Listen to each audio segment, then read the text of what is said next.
I said, "Till death do us part," but I didn't mean it. I had waited until age 38 to become a mother because I wanted to get it right. I wanted to bring my child into a happy home, into a solid relationship, into the care of a mother who had done her personal work. In short, I wanted to be perfect.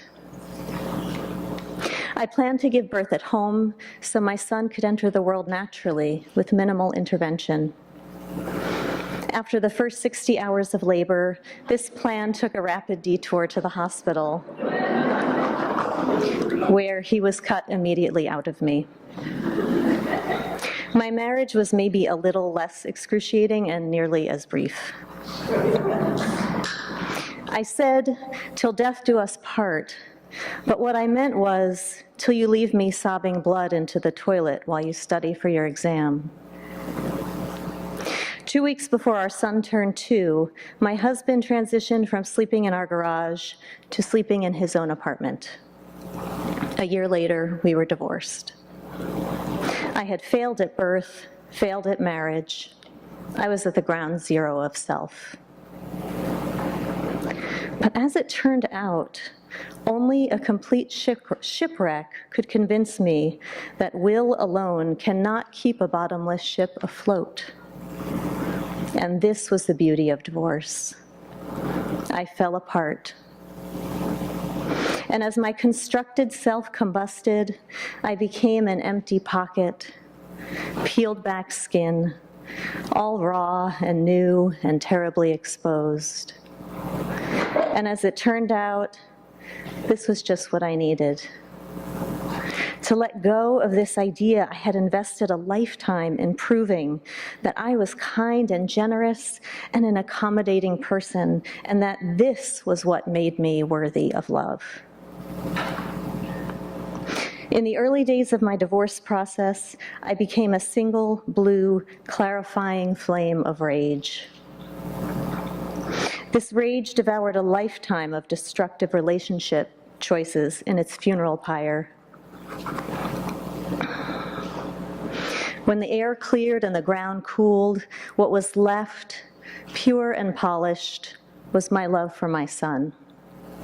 My desire to give him the best life I could, and his father's excruciatingly central place in that pursuit.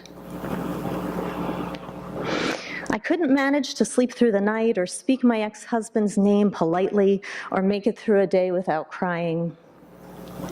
I had to let go of the idea that my son's good fortune depended on me piecing the shards together perfectly and invisibly so you couldn't see the seams. So I shifted my priorities entirely. I became fierce in my focus on one thing only, being resourced enough to show up day after day, night after night, for my son. And in service to his small and magnificent life, like any student to her master, I slowly came to understand that my son didn't need a perfect mother. He needed a mother who took responsibility for her well-being and for her mistakes, who gave herself what she needed so she could be powerfully equipped to give him what he needed.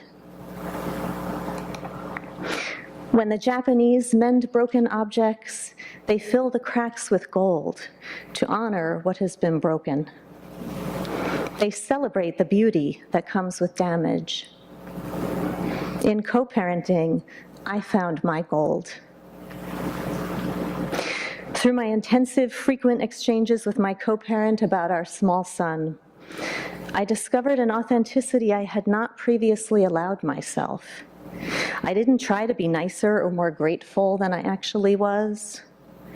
Anger came and went quickly, giving me useful information about my limits and my needs, which both my co-parent and I became expert at honoring. This somehow freed us both up to begin to share authentic generosity and gratitude until it became our practice. In the course of a few years, I went from despising the father of my child to stumbling into a deep well of love and acceptance for him. It isn't the kind of love that romance brings. It's the kind of love that hardship brings. We had between us proud flesh, the skin that grows together stronger through what has been severed. And this was possible for me, for us, because I let myself have all of it. The heartbreak, the rage, the grace, the love, the mistakes. Till death do us part was a vow that my husband and I made in marriage, but are fulfilling in divorce. Because the love of our son is a bond that cannot be broken, we are in it for life. Together, we are finding our way. Thank you.